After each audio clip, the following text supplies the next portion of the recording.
রাতের বেলা যদি আপনি সূরা মুলক তেলাওয়াত করেন, নবী সাল্লাল্লাহু আলাইহি ওয়াসাল্লাম বলেছেন যে সেই ব্যক্তিকে আল্লাহ রাব্বুল আলামিন কবরের আযাব থেকে বাঁচিয়ে রাখবেন ইনশাআল্লাহ।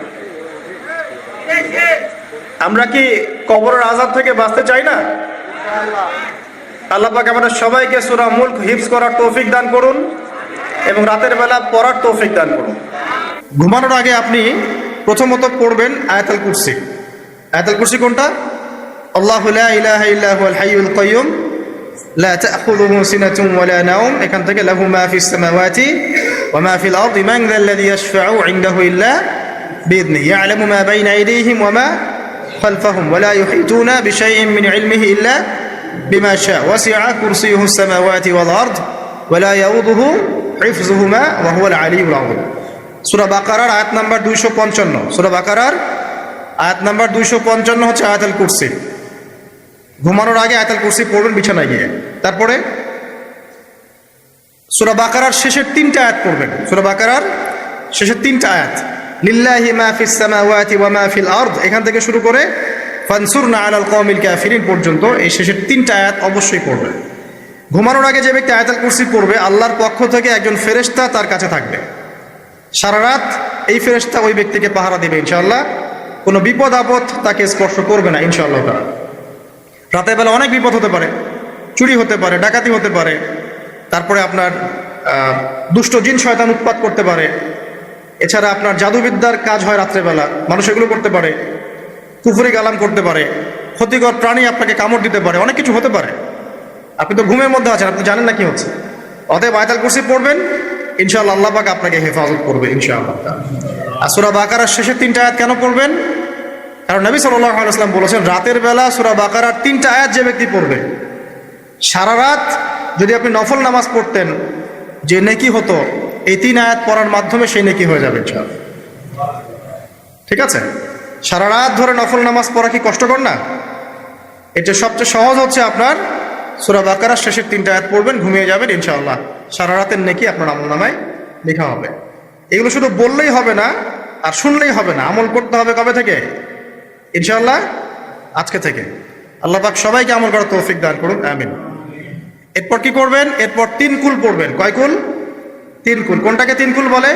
বিসমিল্লাহির রহমানির রহিম, কুল হুয়াল্লাহু আহাদ এটা একটা, কুল আউযু বিরাব্বিল ফালাক এটা একটা, কুল আউযু বিরাব্বিন নাস এটা একটা। এই 3টা সূরা কার মুখস্থ নাই? এমন কেউ কি আছে যে এই 3টা সূরা মুখস্থ নাই? আছে? যদি থাকে তার গলায় দড়ি দেওয়া উচিত। যদি এমন কেউ থেকে থাকে মুসলিম সমাজে যার এই 3 কুল মুখস্থ নাই, তার গলায় দড়ি দেওয়া উচিত। লজ্জায় আত্মহত্যা করতে উৎসাহিত করছি না। ও যে পরীক্ষার রেজাল্ট খারাপ হলে আত্মহত্যা করে না, দেখেন না? তারও আগে তো তোমার লটকানো উচিত ছিল এই জন্য যে তুমি 3 কুলই পড়তে পারো না। এখন মুসলিম সমাজে বড় হয়ে মুসলিম পরিবারে জন্মগ্রহণ করে 3 কুল যে পড়তে পারে না, তার কি দরকার আছে বেঁচে থাকার? কি কোন মুখ নিয়ে আল্লাহর সামনে দাঁড়াবেন? কোন মুখ নিয়ে নবী সাল্লাল্লাহু আলাইহি ওয়াসাল্লামের সামনে যাবে? ইয়া রাসূলুল্লাহ, আপনার উপরে পুরো 30 পারা কোরআন নাযিল হয়েছিল, আমি 3 কুলই মুখস্থ করতে পারি নাই, আমার জন্য সুপারিশ করেন। এই কথা কোন মুখ নিয়ে বলতে যাবে? তবে কোরআন একটা কিতাব, আলহামদুলিল্লাহ। একজন হিরোইন খোরও দেখবেন সূরা ফাতিহা পড়তে পারে, তাই না? একজন হিরোইন খোরকেও দেখবেন সূরা ফাতিহা বলতে পারে। কোরআনের মুজিজা, সবার মনের মধ্যে আল্লাহ পাক কোরআন ঢুকিয়ে দিবেন। তবে চেষ্টা থাকতে হবে না? চেষ্টা করতে হবে। বাচ্চাদেরকে শেখান, বাচ্চাদেরকে লাড়া লাপ্পা না শিখিয়ে বাচ্চাদেরকে ভালো কিছু শেখান। নাহলে এইসব সন্তানরা, এইসব যুবক যুবতীরা বড় হয়ে যে ফিল্ম স্টারদের পিছনে দৌড়াবে, পর্ন স্টারদের পিছনে দৌড়াবে। বিদেশ থেকে কোনো মেয়ে যদি বাংলাদেশে আসে নাচতে, এদেরকে দেখতে টিকিট কাটতে যাবে 12,000 15,000 টাকা দিয়ে। সুসন্তান মানুষ করে যান, কুলাঙ্গার প্রজন্ম জন্ম দিয়ে কি দরকার? এর চেয়ে বাচ্চা নেওয়ারই দরকার নাই।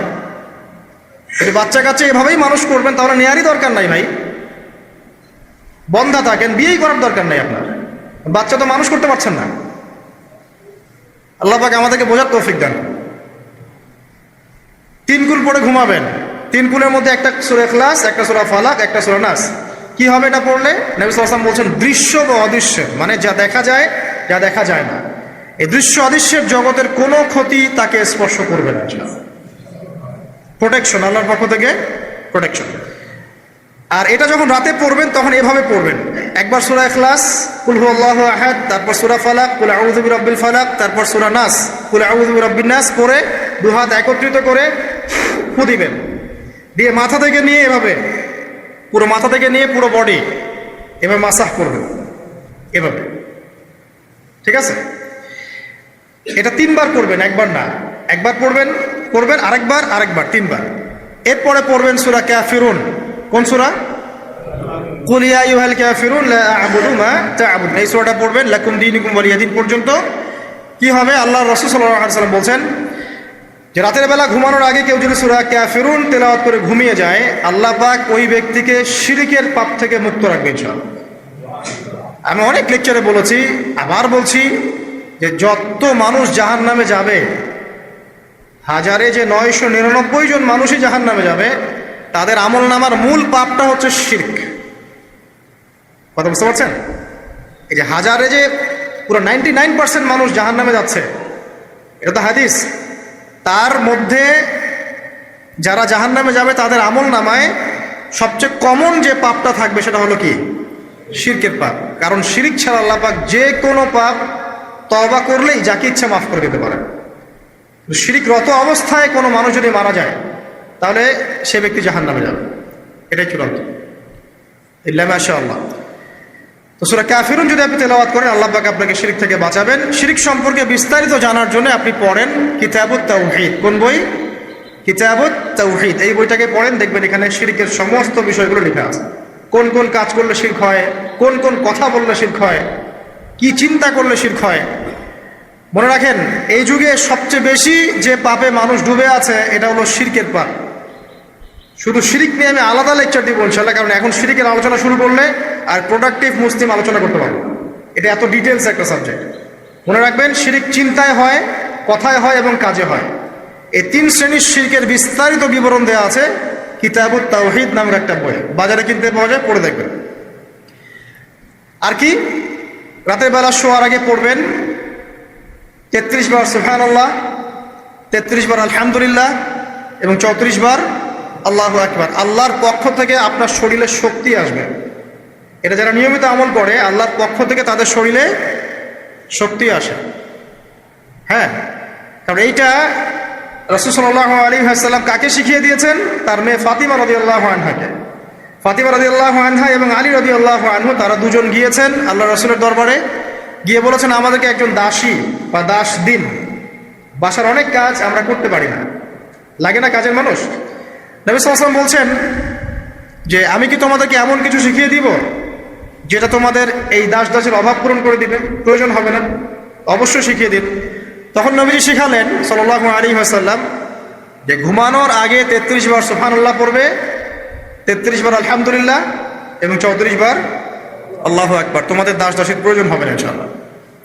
তোর ব্যাখ্যায় অনেক ওলামায়ে কেরাম বলেছেন যে এটা নিয়মিত আমল করতে থাকলে রোগ ব্যাধি কম হয়, শরীরে শক্তি আসে, এনার্জি বাড়ে, আপনি নিজের কাজ নিজেই করতে পারবেন ইনশাআল্লাহ আযজা ওয়া জাল্লা। আসুন সামনে যাই।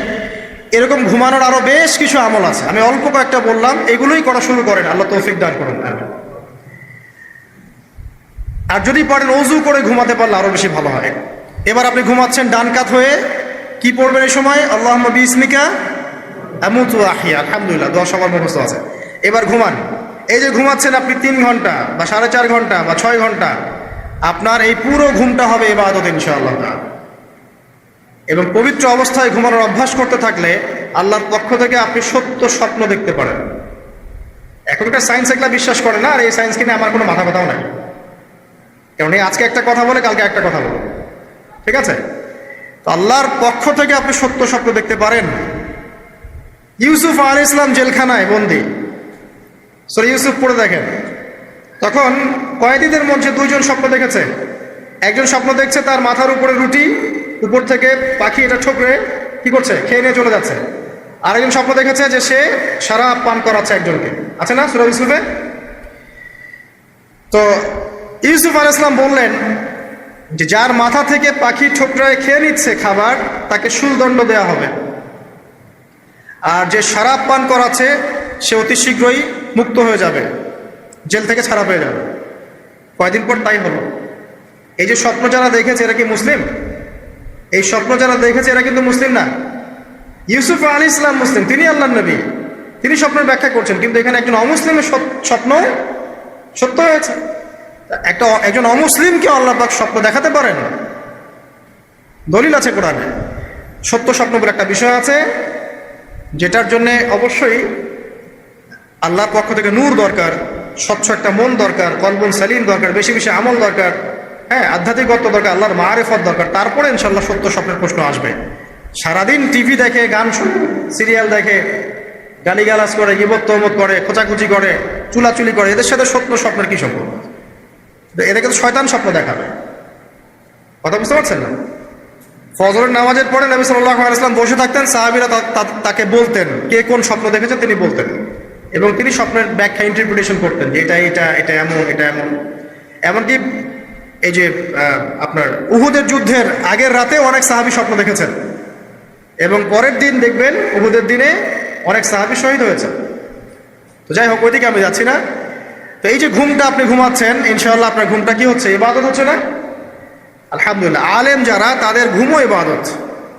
যারা যে মুসলিম, মুমিন, মুত্তাকি, আলেম, তাদের ঘুমগুলো কি ইবাদত। এখন ঘুমান শেষ, ঘুমের মধ্যে যদি দুঃস্বপ্ন দেখেন, তাহলে আপনি বাম দিকে 3 বার থুতু ফেলবেন, ফেলে আউযু বিল্লাহি মিনাশ শাইতানির রাজিম পড়বেন, পরে পাশ পরিবর্তন করে আবার ঘুমাবেন। এটা হয় না ঘুমের মধ্যে অনেক সময়? অনেকের বোবা ধরে, শ্বাস নিতে পারে না। এগুলো এজন্যই হয় কারণ তারা ঘুমানোর আগের জিকির আজগারগুলো করে না। নিয়মিত করলে এগুলো সমস্যা ইনশাল্লাহ হবে না। আপনি নিজের ভালো নিজেই বোঝেন, হুজুরের কাছে দৌড়ানোর দরকার নাই এত বেশি। নিজের বাচ্চাকে নিয়ে এত দৌড়ানো, এই কবিরাজ, ওই কবিরাজ, ওইখানে তাবিজ, এত দরকার নাই তো। নিজের আমল নিজে করেন, দেখবেন আপনি আল্লাহ পাকের পক্ষ থেকে নিরাপত্তার মধ্যে আছেন ইনশাআল্লাহ। আল্লাহ তৌফিক দান করুন।